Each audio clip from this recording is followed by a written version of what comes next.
Inspire, action.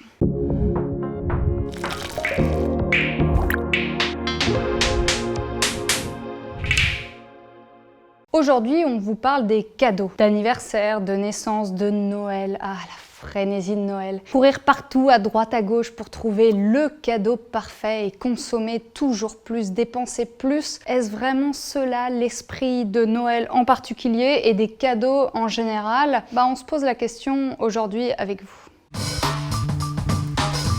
Pratiquement, oui. Ouais, ça arrive. Hélas, oui. Ouais, sac plastique, ça peut arriver de temps en temps. Mais ouais, sinon, j'emballe pas. Plutôt craft. Et en général dans du papier. Non. J'ai commencé à Noël l'année dernière à les emballer dans des vieux bouts de tissu. Je fais souvent des cadeaux immatériels, c'est-à-dire le théâtre, le cinéma. Je fais attention à ce que je prends, j'essaie de prendre le minimum de plastique. Mais après, c'est un peu c'est quoi à dire, mais c'est aussi la facilité. En général, il y a un bouquin en plus ou une BD, et voilà.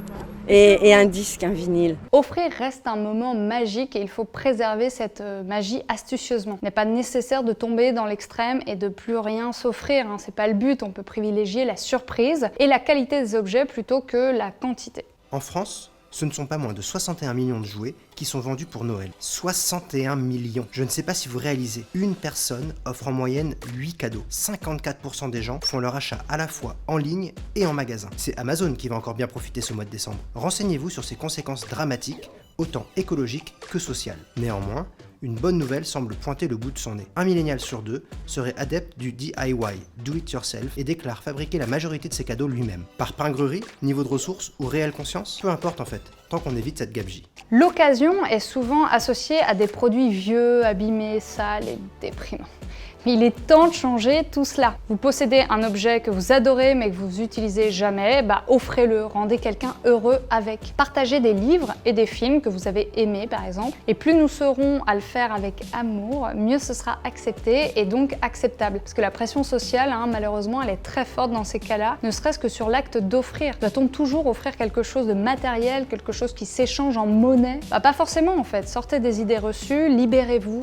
Demandez-vous pourquoi vous voulez offrir ça. La reconnaissance peut passer par tant d'autres choses. Mais si cela passe par la remise d'un cadeau matériel, pensez comme toujours réutilisation pour éviter l'extraction de nouvelles matières. Pour cela, rien de tel que vos greniers ou brocantes. Ces cadeaux ont d'ailleurs l'avantage d'être souvent composés de meilleures matières premières, robustes, puisqu'ils ont tenu jusqu'ici avec une âme, et d'avoir déjà diffusé leurs composés organiques volatiles qui polluent nos poumons sur les nouveaux produits peu chers. Il existe également des associations telles que Rejouer qui vous proposent d'acheter des cadeaux seconde main remis au goût du jour. Il est même possible d'y acheter des Playmobil et des Lego à la pièce. Et si vous vous sentez d'humeur créative, pourquoi ne pas confectionner votre propre cadeau? Un bocal de délices fermentées, un dentifrice maison, un t-shirt brodé ou autre feront toujours mouche. Montrez à vos amis que vous avez pris le temps pour eux. Un autre point important des cadeaux respectueux de l'environnement, n'achetez pas en ligne. Y a-t-il vraiment besoin que votre cadeau vienne de l'autre bout du monde et soit emballé dans une tonne de plastique pour qu'il soit le cadeau idéal? Rendez-vous en magasin. Enfin, ce beau cadeau d'occasion acheté sur place, vous pouvez encore le sublimer davantage en l'emballant dans un beau papier cadeau, recyclé bien sûr.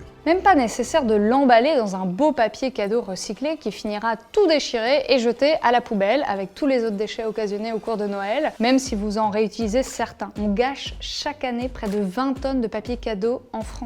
Avez-vous déjà entendu parler des furoshiki? Cet art de l'emballage qui nous vient tout droit du Japon. Démonstration. Alors, un furoshiki, c'est quoi? C'est tout simplement un bout de tissu, idéalement de 90 sur 90, parce que c'est ce qui permettra de faire le plus d'emballage simplement possible, mais ça peut être d'autres formes. Vous pouvez les acheter tout faits ou vous pouvez les découper. Et ensuite, il vous suffira d'apprendre à faire quelques types d'emballage. Je vais vous en montrer quelques-uns, sachant qu'il en existe plus d'une centaine, recensés notamment sur le site du ministère de la Culture japonais. Et oui, parce que c'est un art qui nous vient du Japon, un peu comme l'origami. Admettons que vous offrez une série d'ouvrages. Vous allez le mettre donc dans la diagonale du furoshiki. Vous ne le mettez pas comme ça, vous le mettez vraiment dans la diagonale. Vous refermez un côté, vous refermez le deuxième côté, et ensuite, vous n'avez plus qu'à nouer. C'est très simple. Voilà, comme ça, un double nœud, et vous avez votre furoshiki. Donc là par exemple je les mets en essayant de ne pas les casser, évidemment faites ça sur une table à plat, les 2 bouteilles dans la diagonale et je laisse un petit peu d'espace entre les deux. Ensuite je vais venir recouvrir, donc toujours dans la diagonale, hein, et je vais tourner petit à petit pour refermer mon furoshiki jusqu'au bout. Et là regardez, c'est magique, on relève les 2 bouteilles, elles sont les unes à côté des autres et vous allez nouer votre furoshiki ainsi, double tour, on n'a pas envie que les bouteilles cassent évidemment. Et vous pouvez même glisser une petite écorce d'érable ou quelque chose sur lequel vous aurez inscrit un prénom ou un petit message et voilà. Alors vous avez bien compris, cette technique s'applique à tout type de cadeau, c'est même beaucoup plus simple qu'un papier cadeau parce que vous pouvez en faire un baluchon. Bien vous aurez juste à faire un petit baluchon et à nouer du coup chaque côté pour en faire un magnifique baluchon que vous pourrez offrir directement avec plein de belles choses et de choses utiles. Enfin, si vous n'êtes pas très manuel ou doué en furoshiki, vous pouvez toujours vous tourner vers les expériences. Profitez-en pour inviter quelqu'un au cinéma, au théâtre, au restaurant. Offrez-lui une balade, une lettre manuscrite, un poème, une journée avec vous, des souvenirs, etc. On n'y pense pas assez souvent, mais offrir de son temps à quelqu'un reste l'une des plus belles attentions. Alors là, on est bien d'accord. Encore faut-il que celle-ci soit responsable également. De toute façon, un cadeau attentionné sur lequel vous avez réfléchi et pris du temps fera toujours plus plaisir qu'un colis envoyé rapidement par Amazon. Vous n'avez pas besoin d'offrir quelque chose pour démontrer une reconnaissance et si vous devez le faire, eh bien privilégiez soit l'immatériel, soit quelque chose d'occasion qui n'a pas généré de nouvelles extractions de matière. 2. Faites vous-même. Vous pouvez tout à fait offrir un bocal d'aliments que vous avez confectionné ou même que vous avez acheté, un dentifrice maison ou n'importe quoi que vous ayez fait par vous-même.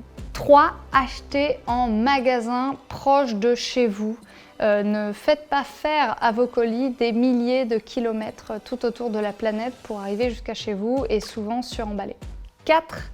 Pour pouvoir garder la magie du déballage et la surprise de ce qu'il contient, eh bien pensez furoshiki, ces bouts de tissu que vous allez pouvoir réutiliser pour faire un emballage et c'est quand même bien plus beau. Et 5. Enfin, offrez du temps, de la présence qualitative à vos amis, à vos proches pour montrer que vous les aimez et que nous sommes unis les uns les autres. C'est peut-être finalement ça le plaisir d'offrir. Merci d'avoir suivi cette vidéo que vous nous aviez tant demandé. Puis pour nous, le plus beau des cadeaux, c'est que cette société puisse changer, être un peu plus juste et viable économiquement, écologiquement, etc. Vous connaissez la chanson. Vous pouvez aussi, pour nous faire un petit cadeau, vous abonner à cette chaîne, nous suivre sur les différents réseaux sociaux, nous donner un petit tips pour Noël, par exemple sur Tipeee. Sinon, venir à notre bootcamp pour passer enfin de la sensibilisation à l'action. Eh bien, je vous dis à bientôt et bon cadeau.